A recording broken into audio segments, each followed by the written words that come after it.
We're having open and honest conversations about mental health and well-being. We should talk about it with Maira and Sari on Wave Now.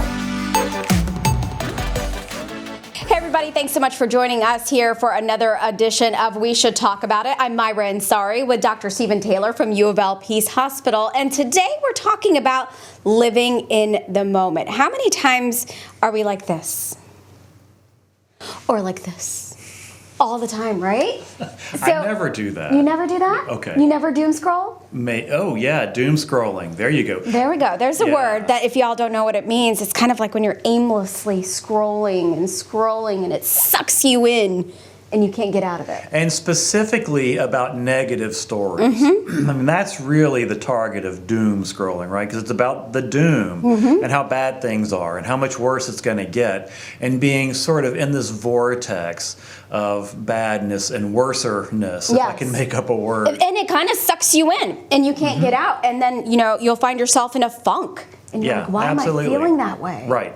So that becomes the consequence of doom scrolling. But I think that I think it serves a purpose. And maybe we can talk about the purpose we think it serves and try to understand some of the emotion behind it. Because I think there is something in the back of it that we're trying to use to help ourselves. And if we can understand that, maybe we can take some of the power of doom scrolling out and use it in more constructive ways. So, Dr. Taylor, what do you think kind of takes us away from being in that moment? Is it our phones? Is it technology? Just distractions in life? I think it's a feeling that we're having that's hard for us to experience in the here and now. We are feeling something that doom scrolling is giving us that we can't tolerate holding on to for ourselves.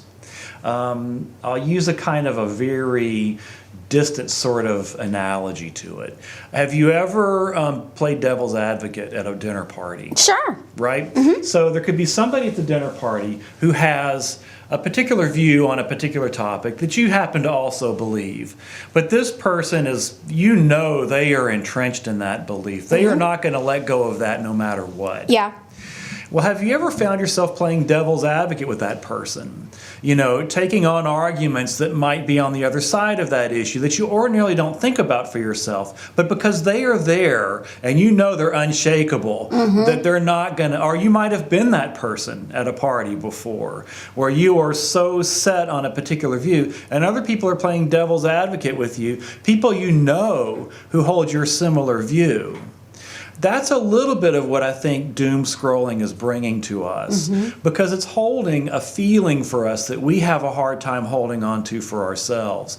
And by taking it away from us, just like the friend at the party taking away this particular view of the world, you are then freed up to think about other things. You don't have to be so defensive against that one thought because somebody's holding it for you. You don't have to be so defensive about it. So you can think about all different kinds of ways of thinking about it. Yeah. I think, this is just my sort of psychoanalytic view, but I think that doom scrolling is that on a functional level. There's something we're feeling that we can't hold on to for ourselves, and doom scrolling is a kind of a projection. We are sort of acting it out away from us a little bit. Okay, that's interesting.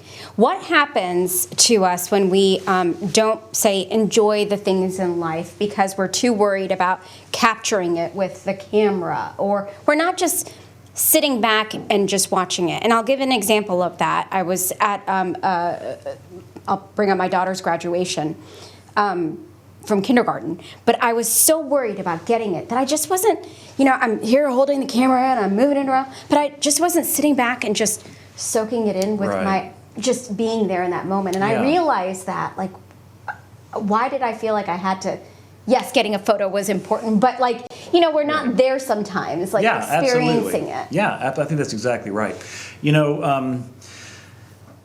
There's something about being in the moment and using social media to record it that kind of takes us out of the moment a little bit, right? I mean, let's think about the work that you and I are doing right here. Sure. I mean, is this the only way we could interact with each other? Well, no, I could be on a computer feed somewhere. We could be interacting by Zoom.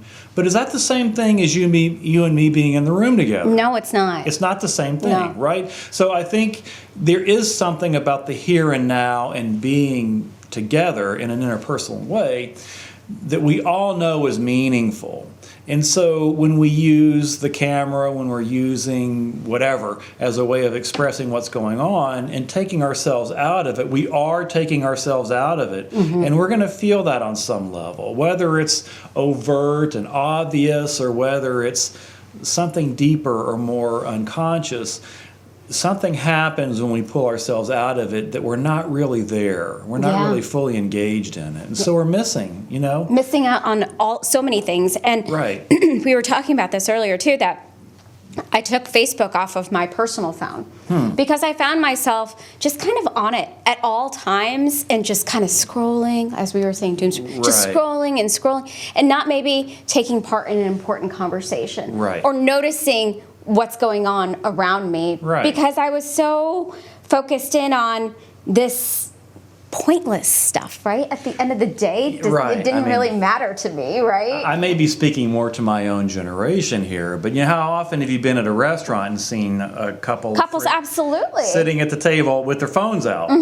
Are they texting each other and that's how they're having their conversation? Or are they talking to somebody else? Are they really even there? And how does each one feel about the other? Are you with me? Are you here with me, or are you in your phone? And I think that's probably what people are experiencing with I'm taking a picture of everything, which is fine to take a picture of everything, but you're out of the picture, literally. In a way, yes. Yeah, you're not in the picture, and you're kind of out of it a bit. You're disconnected from it. I think if we just recognize that that's going to be something emotionally that happens to us in those moments, we might be better prepared to deal with how we're going to feel about it.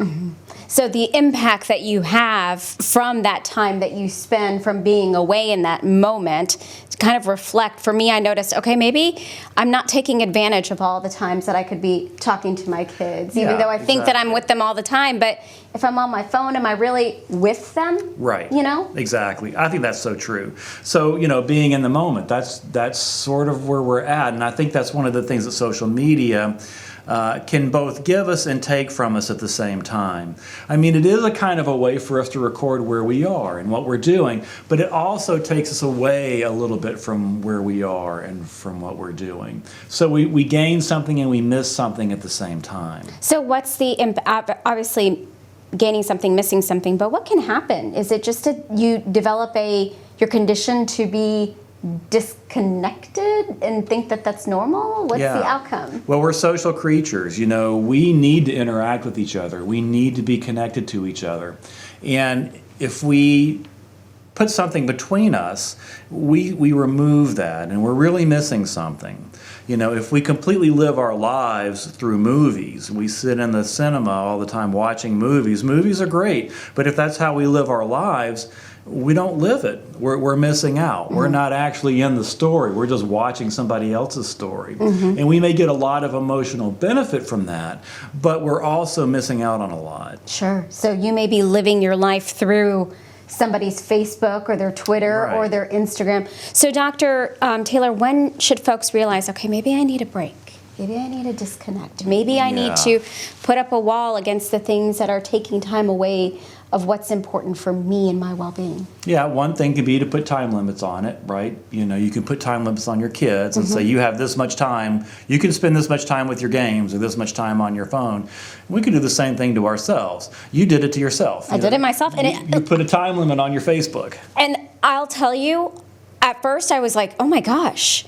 But I realized how much time I was wasting and how much time that I did gain back. It was one of the best decisions I ever made to take it off my phone. Right, yeah. So I don't check it on the weekends. I feel disconnected, and I'm okay. I may miss out, right? I may forget a birthday. I may forget something, but it's okay. That's right. Yeah, and you're going to see these people in real life anyway, in real time. Yeah. So if I don't say happy birthday to somebody on a social media site, I'm going to see them for real and tell them happy birthday. I think that's going to mean more to them than if I'm typing it on a cell phone for them to read. And plus, I'm sort of contributing to them being checked out, right? Yeah. So they're sitting at the dinner table with their friends on the phone reading the stuff that I'm writing. So taking myself out of that picture a little bit also helps them. We forget that we did at one point live a life, most of us, without social media, without cell phones. We were functioning pretty much okay. That's right. Yeah, you're making that up. I remember it was just like, and it's like, if you're not, you remember when MySpace was the big thing? Everybody had a MySpace page. Everybody, then do you have an Instagram? Do you have a Twitter? It's a lot of things that take time away from That's right. what you should be doing. It is very fast too. I think the speed of that can be detrimental to us. We don't have time to think about what's going on. If it's coming at us so fast and changes are happening so quickly, we don't really take time to sort of process it for ourselves and what it means to us. I think this is a downside of doom scrolling. Yes, it's an emotion that I might struggle to feel for myself, and I'm seeing it played out in the melodrama of social media feeds, and so I sort of experience it in a by proxy sort of way, through this outlet. But I'm also not taking time to really process it for myself. I'm not giving myself a chance to think about it and to sort of think through what's going on. I think that's so important for us to do. And I think social media and not being in the moment can get us moving so fast that we fail to take that time for ourselves to just breathe. You know what I like? I think if you have an iPhone, I think most of us get this, your screen time was up or down at the end of the week. So it kind of gives you a gauge of how long or how much time you've been spending on your phone. I think that's super handy. Yeah, I'm always curious about what mine is. So I know, nobody wants to know that. I know, but when you start to get them, you think, okay, maybe I was on my phone a little too much. Yeah, it can be very shocking to realize how much time you might be spending with something. Yeah. But I think not knowing that information before it gets told to you is kind of a bit of about being in the moment. We are not being in the moment if we are not aware of how much time we're spending on a particular thing. Doom scrolling can be 5 hours and we may not even know that time has passed. That's a lot of not being in the moment. Exactly. You're missing out on so many things around you, conversations, just things that you can keep up here, right? Yeah, absolutely. Yeah. We are living in a time where doom scrolling is an open invitation and everybody's going to be so tempted to jump into it. But it's so important to take some time just with your own thoughts and your own feelings and your own mind and take stock of where you're at. Sometimes I find one of the most relaxing things now is I love to walk, but I go on my walk and I don't get on my phone or I don't listen to music or just kind of like soak in, listening to I know it sounds cheesy, but listening to the birds and just listening to what's going on, having a conversation with my neighbors, just things that you would probably ignore or move on if you had something in your ear or you were looking down. Yeah, somebody I was talking to the other day was talking about art therapy, and in this experiment they were experiencing the art therapist pouring sand into their hands, something very simple, just the experience of feeling sand being poured into their hands.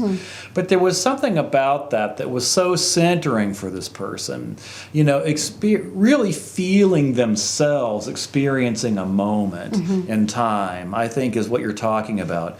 You're aware of yourself as a self listening to the birds. This is me listening to the birds. I'm experiencing this.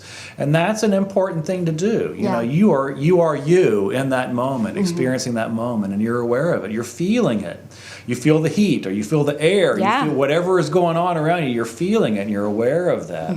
That's an important thing for us to tap into. Absolutely. Well, I appreciate these conversations in person, being in the moment with you all the time. I feel like I always learn something from Dr. Taylor, and I hope that you do as well. So maybe after you've listened to this podcast, maybe go for a peaceful walk. And maybe have a conversation, put the phone away. That's right. Yeah. Feel yourself in the moment. Feel yourself in the moment. Thank you so much, Dr. Taylor. I'm Myra Ansari with We Should Talk About It. Have a great day.